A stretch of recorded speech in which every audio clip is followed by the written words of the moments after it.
여러분 안녕하세요. 강책방의 민입니다. 오늘은 8번째 작품을 녹음하는 날인데요. 이렇게 항상 녹음하는 날이면 설레는 기분으로 작업에 임하고 있습니다. 제가 오늘 읽어드릴 작품은 현진건 작가의 그리운 흘긴 눈입니다.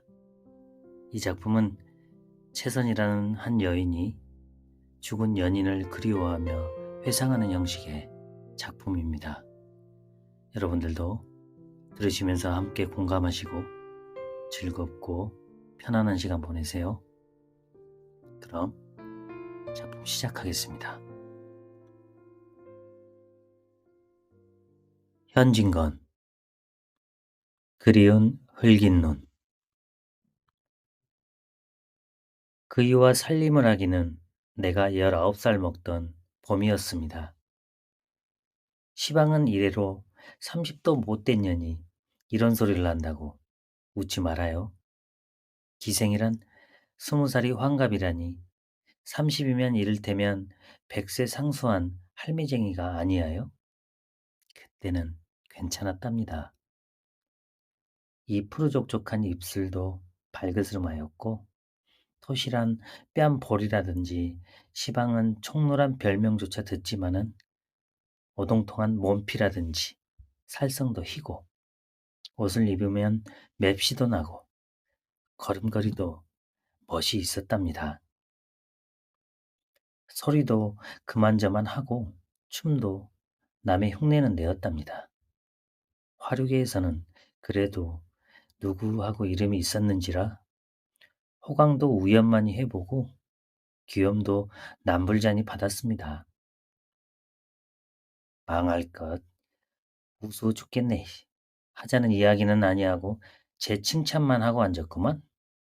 어쨌든 나도 한 시절이 있은 것은 사실입니다.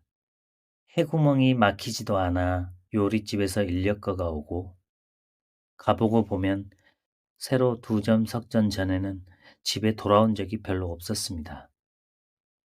그나마 집에 와서 곧 자느냐 하면 그렇지도 않아. 대개 집에 손님이 기다리고 있기도 하고 또는 손님과 같이 올 때가 많았습니다. 그래가지고 또 고달픈 몸을 밤새도록 고달프게 굴다가 해 뜬 뒤에야 인제 내 세상인가 보다 하고 간신히 눈을 붙이면 사정 모르는 손들이 낮부터 달겨들어서 고단한 몸을 끌고 꽃구경을 간다, 들놀이를 간다, 절에를 나간다 합니다 그려. 그러니 몸이 피로 않을 수 있습니까? 놀기란 참 고된 일입니다. 어느 때는 사지가 늘어지고 노는 것이 딱 싫고 귀찮아서 인연의 노릇을 언제나 마나 하고 탄식이 나옵니다. 그럴 때 나의 눈앞에 그이가 나타났습니다. 나보단 4의 맞이인 그는 귀공자답게 얼굴도 곱상스럽고 돈도 잘 쓰며 노는 품도 재미스럽고 호기스러웠습니다. 나는 고만 그에게로 마음이 솔곳하고 말았지요. 그이도 나에게 적지 않게 빠진 모양이었습니다. 그럭저럭 관계가 깊어가자 그이는 나와 살자고 조르지 않겠습니까? 마침 기생 노릇도 하기 싫던 차이고 밉지도 않은 사내라 내심으론 이게 웬 떡이냐 싶었지만 그래도 기생 행투가 그렇지 않아 이 핑계에 저 핑계로 그 일을 바싹 달게 해서 돈 1,000원이나 착실히 빼앗아서 어머니를 주고 마지못해 하는 듯이 살림을 들어가게 되었습니다. 그이는 간이라도 빼어먹을 듯이 나를 사랑해 주었습니다. 나를 얻기 전에도 호입계나 해본 모양이었으나 나이가 나이라 어리고 참다운 곳이 있었습니다. 나의 말이면 콩을 파치라 해도 고지 들었습니다. 나의 청이라면 무엇이고 낙종치 않는 것이 없었습니다. 이 눈치를 알아본 나는 그이로부터 가진 것을 졸라내었습니다. 우리든 집문서도 내 이름으로 내게 하고 자개농이랑 자개의걸이랑 한 칸 벽에 맞는 큰 체경이라 물론 온갖 비단과 포먹을 필필이 들여오게 하고 철철에 따르는 비녀며 사흘도리로 진고개에 가서는 순금반지, 진주반지, 보석반지를 사게 하였습니다. 이외에 어머니의 생신이라는 둥, 일가의 혼례에 쓴다는 둥, 장사에 쓴다는 둥, 빚을 졌다는 둥, 갖은 핑계를 만들어서 그의 돈을 긁어내었습니다. 무슨 내 변명이 아니라 이런 것을 한 게 진수히 나의 욕심 사나운 까닭도 아닙니다. 사라고 하고 달라고 하는 그것이 어쩐지 좋고 재미스럽기도 하였어요. 그리고 또 그것이 그에게 피우는 애교이고 아양이었어요. 그것뿐도 아니지요. 내 말이라면 어느 정도까지 들어주나 곧 그이가 나한테 얼마나 홀리었는지를 자질도 하고 싶고 뜻대로 성공을 하면 물건 얻은 것보다 몇 갑절 더 기뻤습니다. 물론 어머니가 뒷구멍으로 부추기기도 하였지만 그인들 몇만금을 제 수중에 두고 쓰는 게 아니라 아버지를 팔고 빚을 내는 것이니 하루 이틀 아니고 물 쓰듯 하는 돈을 언제까지 대어갈 수가 있겠습니까? 같이 산 지 석 달이 못 되어 돈 주변할 길이 막힌 모양이었습니다. 아무리 귀한 자식의 빚봉수라도 한두 번이지 전부 아버지가 갚아줄 리가 있겠어요. 더구나 구두쇠로 유명한 그의 부친이 그때까지 참은 것도 장한 일이지요. 마침내 너 같은 놈은 자식으로 알지 않으니 죽든지 살든지 나는 모르겠다 하게 되었습니다. 그 전에도 여러 번 그러고 올랐지만 인제는 아주 사실로 나타나게 되었겠지요. 빚쟁이는 벌떼같이 일어났습니다. 요릿집에서, 금은방에서, 선전 드틈전에서, 더구나 고리대금업자한테서 빚쟁이는 문간을 떠날 새가 없었습니다. 부잣집 외동아들로 자라나 도무지 졸리는 것을 모르던 그이는 단박에 입술이 바싹바싹 말라가기 시작하였습니다. 문간에서 찾는 소리만 나면 웬 몸을 옹송그리고 얼굴이 파랗게 질리는 꼴이란 곁에서 보아도 가히 없었습니다. 내 탓으로 이 곤란을 발건만은 그래도 나를 원망하거나 미워하는 기색은 보이지 않았습니다. 빚에 졸리는 것이 딱하기도 하고 또 자격지심도 나서 나 때문에 이런 곤란을 당하시지요? 내가 몹쓸년이야 하면은 그이는 그게 무슨 말이야? 하며 질색을 하고 왜 재산이 때문이람? 내가 못생긴 탓이지 하고는 도리어 면목 없는 듯이 고개를 숙였습니다. 이런 중에 그에게는 또 기막힌 일이 생기었지요. 그것은 다른 일이 아니라 그이가 돈 쓰기도 급하였고 또 못된 동무의 게임에 빠지어 아버지 도장을 위조하여 빚을 낸 일이 발각이 된 것이하여 돈 끼워진 놈도 물론 알고 한 일이지만 그의 아버지가 나는 모른다고 딱 거절을 하니까 인제는 그 일을 보고 어르딱딱거리며 사기를 했느니 인장 위조를 했느니 만일 일주일 안으로 갚지 않으면 고소를 하느니 하고 야단을 합니다. 간이 작고 마음이 여린 그는 얼굴이 샛노랗게 타들어가겠지요. 몇 번 그의 어머니를 세워두고 또는 직접으로 자기 아버지께 말을 해보는 모양이었으나 도무지 일이 안 될 줄은 그 찡긴 눈썹과 부러진 새축지 같은 어깨를 보아도 짐작할 수 있습니다. 그이는 조바심이 되어서 못 견디는 듯이 누웠다 앉았다 일어섰다 금세로 집을 뛰어다니는가 하면 금세로 또 뛰어 들어오겠지요. 그러다가 나중에는 돌부처나 무엇같이 한자리에 우두커니 앉으면 멍하니 바람벽만 바라보고 어느 때까지 손끝 하나 꼼짝도 아니하였습니다. 내일같이 그 일주일이란 귀한 날이고 오늘 같은 저녁이었습니다.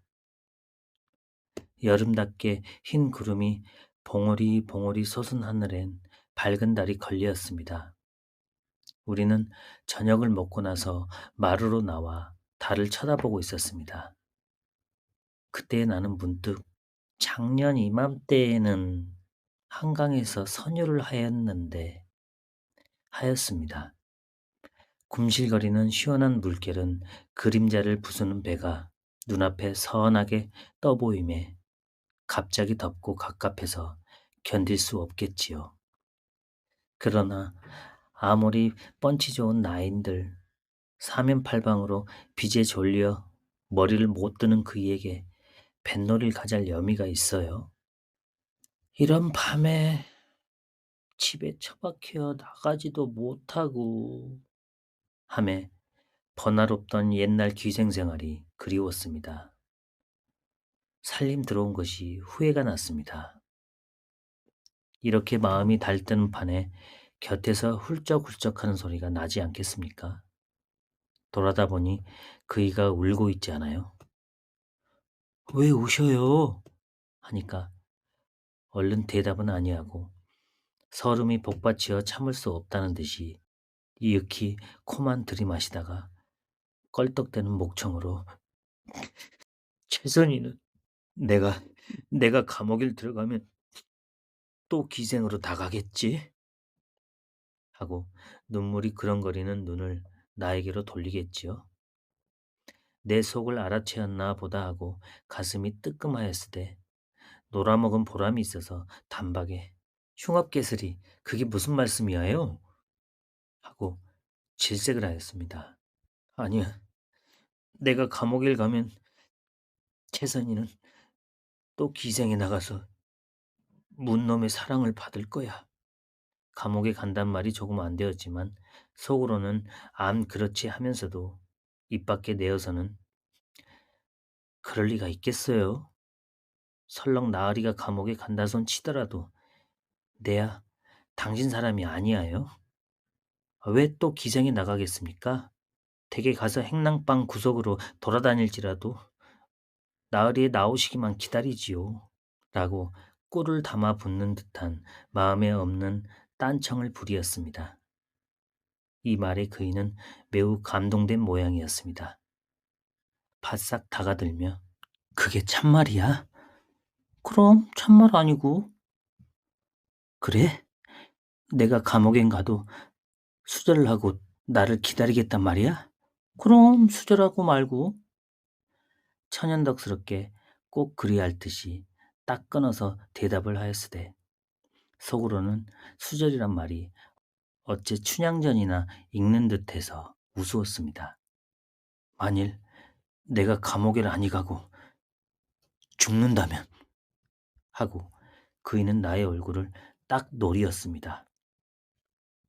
그 시선이 전에 없이 날카로워서 슬쩍 외면을 하면서도 따라 죽지 하고서 청승맞게 너 죽고 나 살면 열려되나 한강수 깊은 물에 빠져나 죽지 하는 노래를 읊었습니다. 나도 죽일년이지요. 그 소리를 들으며 그이는 또 얼빠진 듯이 우두커니 앉았다가 무슨 단단한 결심을 한 것 같이 벌떡 일어서며 재선이 내 할 말이 있으니 방으로 들어가자 하지 않겠어요? 나는 또 안고 끼고 하려나 보다 하였습니다. 그이는 아직도 숫기가 남아있어 남 보는데 아니 남이 볼만한 데에서는 나의 손목 한번 시원스럽게 못 쥐고 그리 하고 싶을 땐 꼭 방 안으로 끌고 들어갔습니다.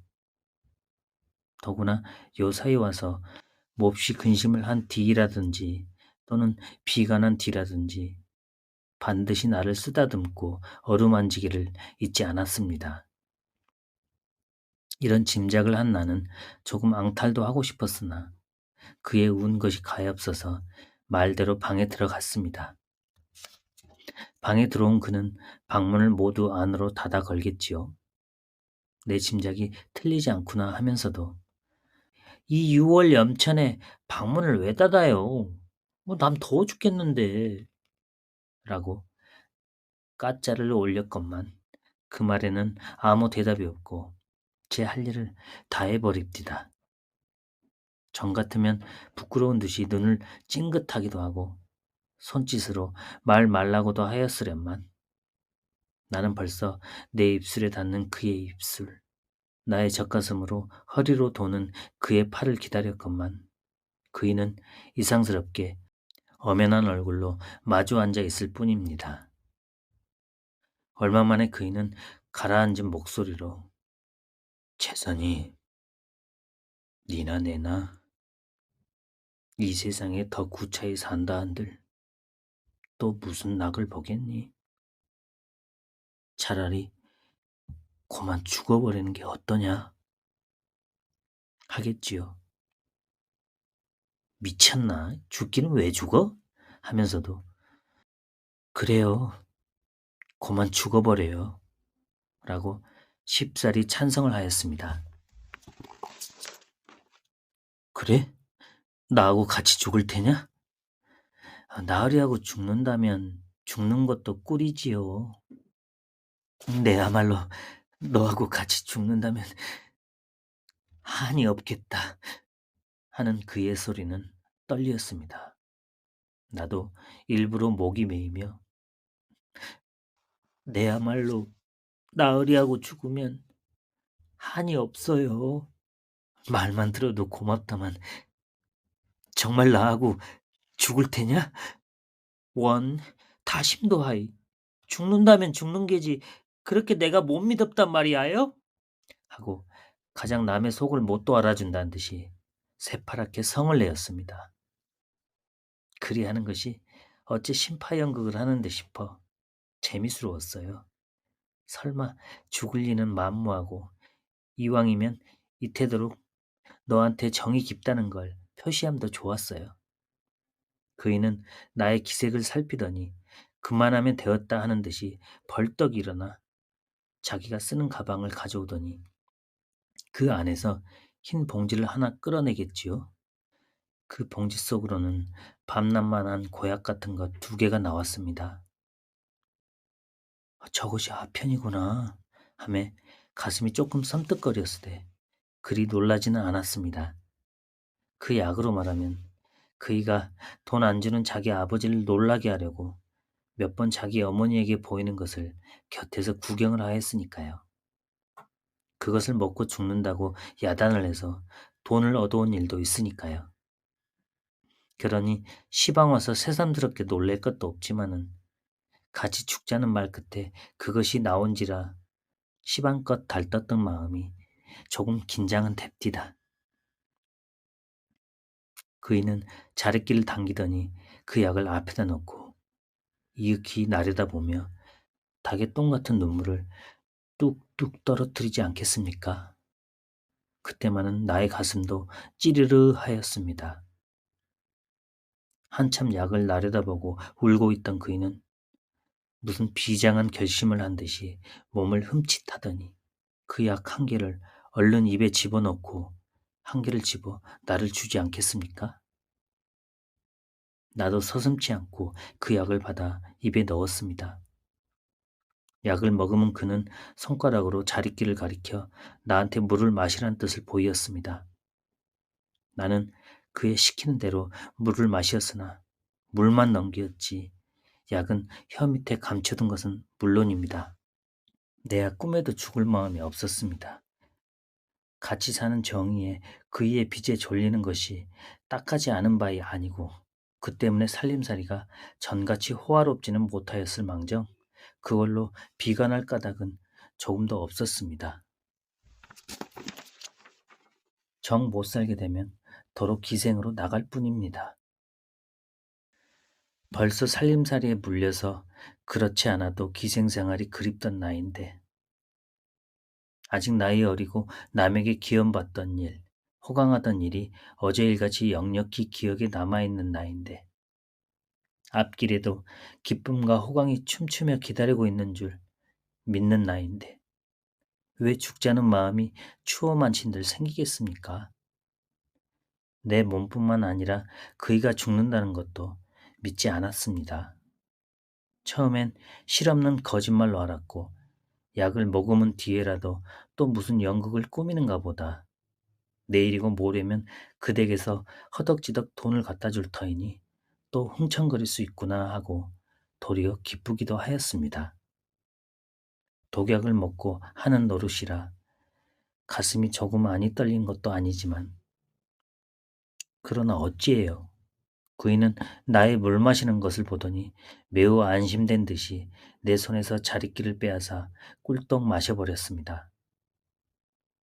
그이가 정말 약을 삼킨 것은 좁은 목구멍으로 굵은 약덩이가 넘어가노라고 얼굴이 새빨개지고 어깨를 추스리며 목줄기가 구불텅거리는 것만 보아도 알 수 있습니다. 그러더니 고만 뒤로 벌떡 자빠지겠지요. 약힘이 삽시간에 퍼진 것은 아니겠지만 약을 먹었다는 생각에 정신을 잃었는가 보아요. 이 뜻밖의 일에 그 이로 보면 조금 더 뜻밖의 일은 아니겠지만 나는 더할 수 없이 놀래었습니다. 저희가 정말 죽었구나 하는 생각이 칼날같이 가슴을 찌르자마자 뭐라고 형용할 수 없는 감정이 웬 몸을 뒤흔들었습니다. 무언이 무언이 하여도 고작해야 19살 먹은 계집애가 아니하여 이 난생 처음 당하는 큰일에 어안이 벙벙하여 악 소리도 치지 못하고 가위 눌린 눈만 희동거리다가 나도 죽었네 하는 듯이 뒤로 자빠졌습니다. 얼마 되지 않아 그이가 벌떡 일어나 미친 듯이 방 안을 왔다 갔다 하지 않아요? 아편을 먹으면 자는 듯이 죽는다는 것은 빨간 거짓말인가 보아요. 답답하고 뉘역거려서 못 견디겠다는 듯이 두 손으로 가슴을 쥐어뜯으며 하고 괴로운 숨을 토합디다. 그러더니 다짜고짜로 두 손을 입 안으로 넣어 헛구역질을 하겠지요. 아마 속이 너무도 괴로움에 죽자는 결심도 간 것 없고 먹은 약을 토해낼 작정이던가 보아요. 그러나 약은 안이 나온 듯 하였습니다. 이 광경을 바라보는 나도 일변 무섭기도 하였지만 못 견디리만큼 괴롭기도 하였습니다. 그에 받는 고통이 도무지 내 탓이 아니하여 날로 하여 돈을 쓰고 그 돈에 몰리다 못하여 죽는 죽음이니 내 탓이 아니고 누구의 탓이겠습니까? 그런데 나는 죽을 때까지 그를 속였습니다. 거짓 죽는 신용을 해서 그를 속였습니다.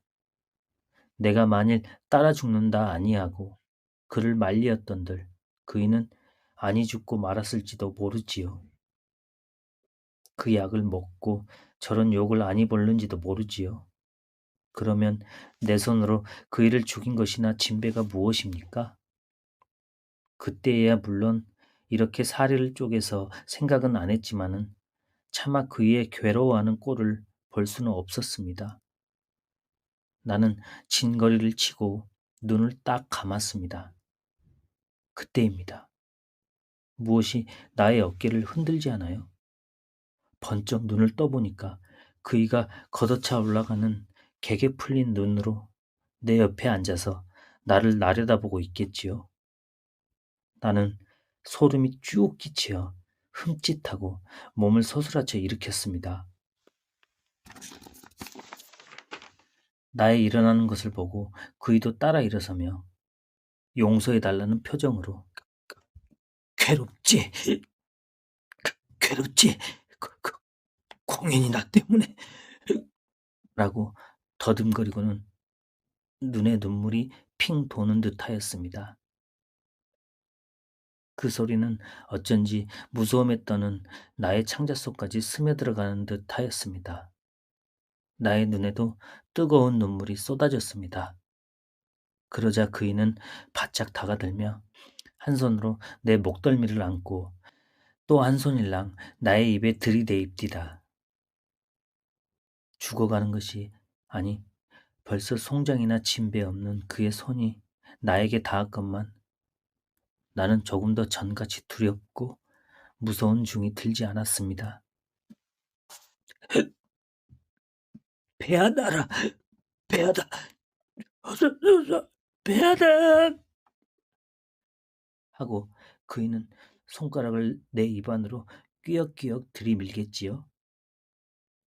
이때 입안에 든 약을 생각한 나는 흘리던 눈물을 뚝 그치고 해그머니 싶었습니다.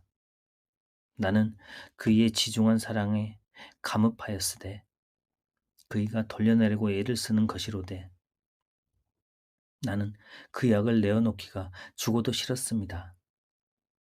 나는 차라리 삼켜버리려 하였습니다. 몇 번을 침을 모아 그 약을 넘기려 하였으나 원수의 덩이가 큰 까닭인지 세상 넘어가지를 않습디다. 그러는 판에 내 입에 들어온 그의 손가락이 벌써 그 약을 집어내겠지요. 그 약을 집어내자 나를 바라보던 그의 얼굴은 시방도 잊히지 않습니다. 어쩌면 그 곱상스럽던 얼굴이 그렇게 무섭게 변할까요? 나는 어떻다 형용할 수가 없습니다. 제 계집이 딴 사내를 끼고 자는 것을 보는 본 남편의 얼굴이나 그려할는지요. 그 얼굴의 표정은 분노 그것이었습니다. 원한 그것이었습니다. 입술을 악물고 드러난 이빨 하나만 보고라도 누구든지 질겁을 할 것입니다. 더구나 잊히지 않는 것은 그 눈자 위에요. 일상 생글생글 웃는 듯 하던 그 눈매가 위로 헛뜨이어서 미친 개눈깔같이 핏발을 세워 나를 흘긴 것이하여. 그 무섭기란 시방 생각하여도 몸서리가 치어요. 그이는 숨이 진 뒤에도 그 흡뜬 눈을 감지 않았습니다. 물론 나는 고약한 년이지요. 그를 죽을 때까지 속인 몹쓸 년이지요. 그러나 그이는 나에게 괴롭지? 하고 묻지 않았어요. 배, 배하다! 라고 하지 않았어요. 돌려내려고 내 입에 손까지 넣지 않았어요. 그러다가 약을 삼키지 않고 그저 있음을 보았으면 내 마음은 어떠하든지 그이는 죽어가면서도 나를 생각한 만큼 거룩한 사랑을 가진 그이는 기뻐해야 옳을 일이 아니에요? 좋아해야 옳을 일이 아니에요? 그렇게 성을 내고 나를 흘길 일이 무엇이에요? 내 그런 것은 어찌겠든지 그때에는 그이가 야속한 듯 싶었어요. 야속하다는 이보단 의외였어요. 그런데 시방 와서는 그 흘긴 눈이 떠나올 적마다 몸소리가 치이면서도 어째 정다운 생각이 들어요. 그리운 생각이 들어요.